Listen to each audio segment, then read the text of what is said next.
For decades, they were America's perfect fathers. Which classic TV show was your absolute favorite growing up? Let me know below. But what if the men who defined our youth were hiding a heartbreaking secret? Behind the pristine sitcom smiles, Hollywood forced our favorite patriarchs to lock their true identities away. Today, we uncover the hidden double lives of 5 iconic dads. Subscribe now as we step behind the curtain to reveal the heavy price they paid just to give us the perfect family.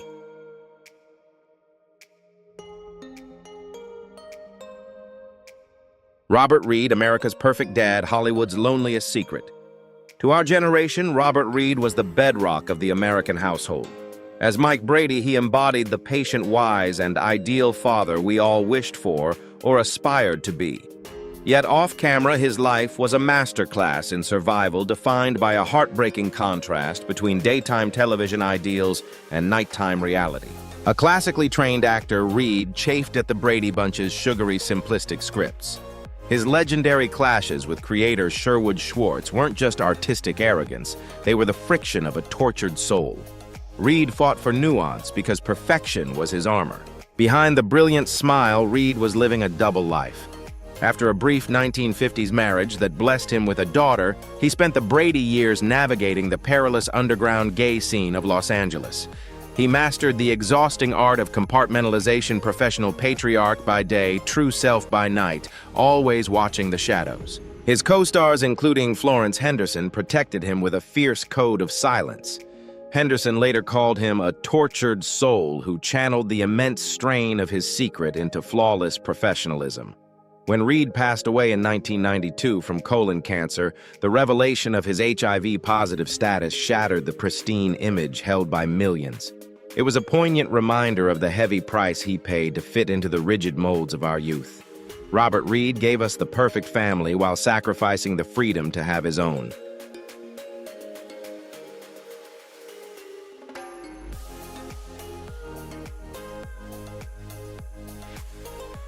Raymond Burr, the ultimate lawman's most elaborate defense. To millions of us who grew up in the golden age of television, Raymond Burr was the ultimate symbol of justice. With his booming voice and commanding presence, he delivered unwavering truth as Perry Mason and the steel-willed Ironside. We trusted him implicitly.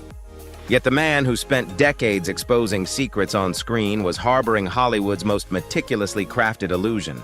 To shield his private life from a fiercely intolerant era, Burr invented a heartbreaking tragedy, a fictional wife and child tragically lost in a plane crash. It was a brilliant, devastating lie designed to stop nosy reporters from asking why a handsome leading man never dated. In reality, Burr's heart belonged to actor Robert Benavides. For over 3 decades, they built a deeply devoted life together, cultivating an orchid business, traveling, and creating a sanctuary far from the studio lights. On set, Burr protected this sanctuary with lawyerly precision, shutting down personal questions before they could even land. His co-stars adored his immense generosity, but respected the invisible walls he built. When Burr passed away in 1993, mainstream obituaries coldly reduced Benavides to a mere business partner. It was a final systemic insult to a romance that outlasted most Hollywood marriages. Raymond Burr spent his life defending the innocent on television, but his greatest defense was the one he built to protect the man he loved.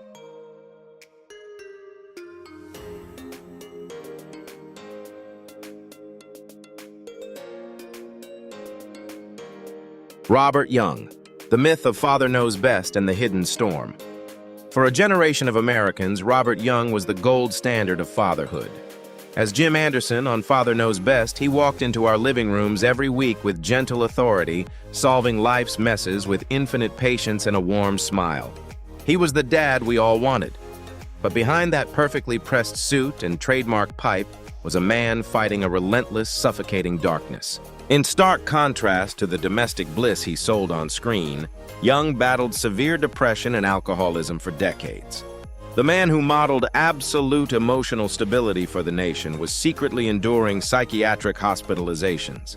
Studio publicists worked tirelessly to bury the truth, including at least one harrowing self-harm attempt, because a single crack in his wholesome image would destroy the illusion. Later in life, he used that same trustworthy face to pitch Sanka Coffee, still trading on a sense of serene domestic peace that eluded him in his own home. While modern biographers have whispered about repressed identity and close male relationships, his documented reality was a painful cycle of dependency and hidden trauma. Robert Young mastered the discipline of snapping into dad the second the cameras rolled, using his character's strength as armor against his own pain. He gave America a sanctuary of family perfection, even as he weathered the storm alone.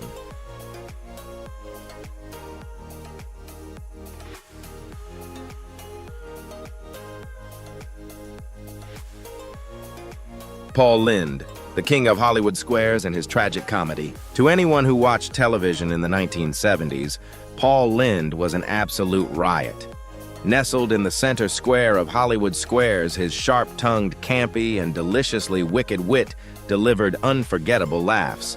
But when the network tried to recast this flamboyant icon as a traditional straight suburban patriarch on the Paul Lynde Show, the illusion fell completely flat. Viewers sensed the deep discomfort of a man forced into a mold that simply didn't fit. Off-camera, Lynde's life was a chaotic mix of legendary Beverly Hills parties and profound isolation. While he was openly himself among his inner circle, the entertainment industry commodified his queerness as a coded punchline, while strictly forbidding him from speaking his truth. This constant duality fueled a battle with alcoholism and a bitter resentment toward the executives who profited from his talent while keeping him trapped in the closet. Tragedy struck in 1965 when a young companion accidentally fell to his death from Lynde's hotel window, a horrifying event that haunted him for the rest of his life and amplified his paranoia of public ruin. When Lynde died alone of a heart attack in 1982, the laughter officially fell silent. He spent his life bringing joy to millions of American living rooms, yet he passed away in the brutal quiet of a world that loved his humor but refused to accept his humanity.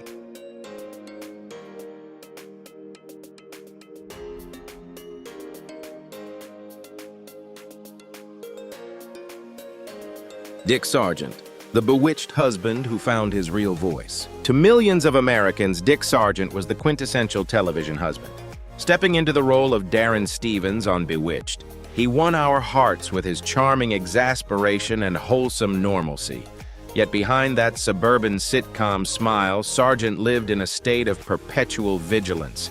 He tightly sealed his private life away, deeply convinced that one careless rumor or paparazzi photograph could instantly shatter his career. For decades, he followed Hollywood's unspoken rule book: avoid the spotlight, decline high-profile invitations, and police every gesture.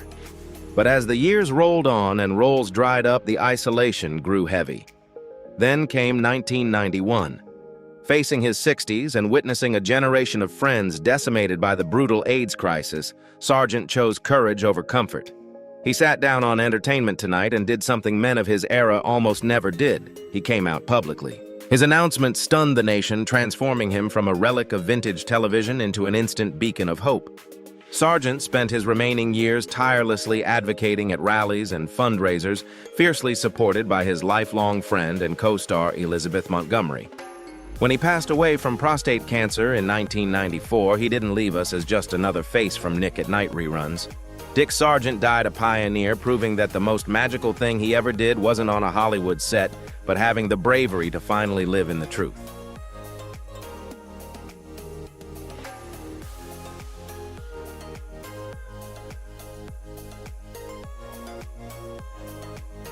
Will Gere America's grandpa and the fierce spirit of defiance? To millions of families who gathered around the television in the 1970s, Will Gere was the very soul of rural America. As the beloved Grandpa Zebulon Walton, he exuded a rustic wisdom, warmth, and grit that felt like a roaring fireplace on a cold mountain night. He was the grandfather we all wished we had. Yet long before he became a household name, Gere was a fierce radical who had already been broken and rebuilt by the harsh gears of American history. Decades before finding refuge on Walton's mountain, Gere paid a devastating price for his convictions. In the 1950s, he refused to cooperate with the House Un-American Activities Committee, a brave stance that landed him squarely on Hollywood's infamous blacklist and instantly crushed his thriving film career. His quiet rebellion extended into his private life as well.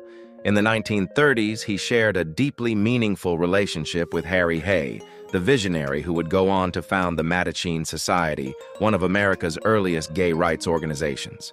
Though Gere later entered an unconventional, deeply loving marriage with actress Herta Ware and raised 3 children, the sting of political exile followed him for years. Never one to be defeated, Gere used his blacklisted years to build the Theatricum Botanicum, an outdoor theater in Los Angeles that became a sanctuary for artists silenced by fear and politics. When the Waltons revived his career in his twilight years, it wasn't just a comeback, it was a triumph. Will Gere stayed politically engaged until his passing in 1978, leaving us with a profound legacy that true American wholesomeness isn't about blind obedience, but the courage to stand up for what is right.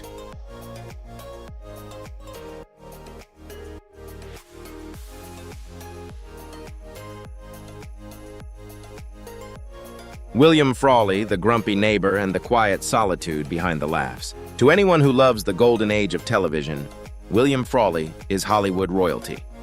Long before he charmed us as Bub O'Casey on My Three Sons, he immortalized Fred Mertz on I Love Lucy. With his gruff, comedic timing hands buried deep in his pockets and sharp deadpan reactions to Ricky and Lucy's antics, he helped create the most successful sitcom in history. Yet the man who made millions laugh every week lived a life defined by a deeply stubborn, heartbreaking loneliness. Off-camera, Frawley was a complex, turbulent soul. He was a brilliant performer who could nail a scene in a single take, but he often masked his inner unhappiness with a combative temper and heavy drinking. His early marriage to vaudeville partner Edna Louise Broert ended in divorce after just 6 years, and he chose to spend the rest of his life alone, wearing bitterness like a shield against the world. While Hollywood whispers occasionally hinted at hidden relationships from his theater days, Frawley kept his private world under lock and key. As the years rolled on, his circle grew smaller, and he alienated many of the co-stars who admired his talent. In 1966, Frawley collapsed from a fatal heart attack on a Hollywood sidewalk after watching a movie, dying just steps away from the fame his characters still enjoyed. William Frawley gave us the ultimate comfort of the grumpy, lovable neighbor next door, while quietly retreating into a solitary world where no one could hurt him.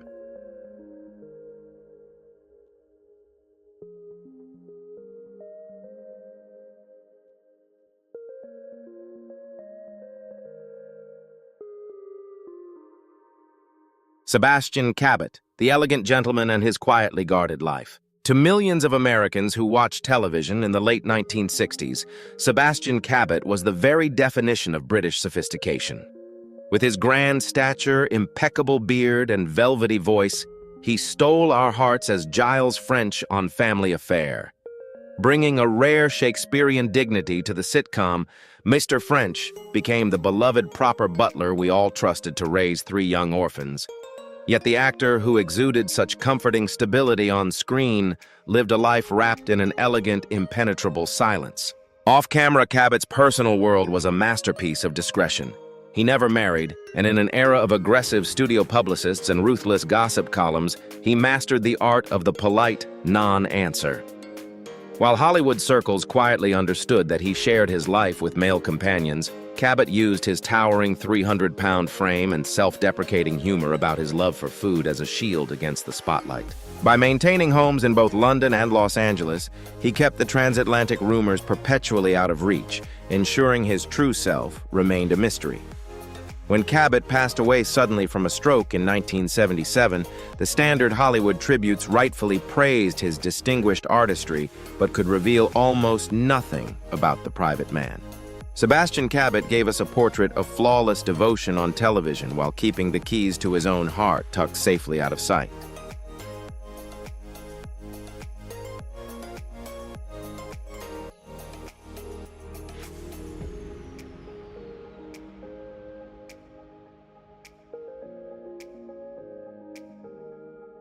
Thank you for watching today's video. If you find the content interesting or useful, don't forget to like, subscribe to the channel, and turn on the notification bell so you don't miss the latest videos. Your support is the biggest motivation for us to continue creating better quality content every day. What do you think about today's topic? Leave a comment below so we can discuss it together. See you in the next video. Have a great day.